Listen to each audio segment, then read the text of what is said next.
कप्तानी तनाज़ा शुरू। जावेद मियांदाद और इमरान खान के ताल्लुकात का पहला मोड़।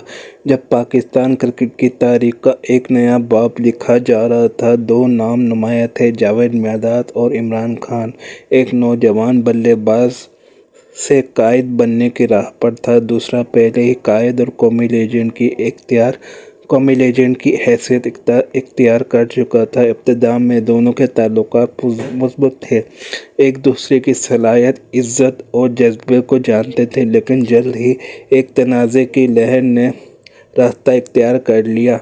मियांदाद अपनी कप्तानी के दौरान टीम के अंदर ताकतवर किरदार बन गए थे, जबकि इमरान खान ने दुनिया को मुश्किलात में पाकिस्तान को संभालते हुए दिखाया था।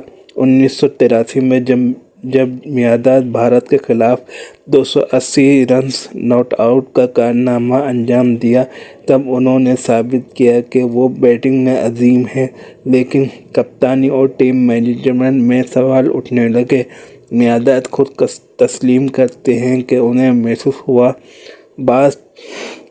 कि बाज़ टीम मैनेजमेंट के फैसले, मशवरे और अंदरूनी सियासत उनकी कप्तानी को मुतासर किया, और ख़बरों में भी आया कि इमरान खान का असर बाज़ बोर्ड और टीम मामलात पर पड़ गया, जो मियांदाद की कप्तानी के लिए चैलेंज साबित हुआ। ये पहला मोड़ था, वो मोड़ जिसने मियांदाद और इमरान खान के ताल्लुकात पर गहरा असर डाला।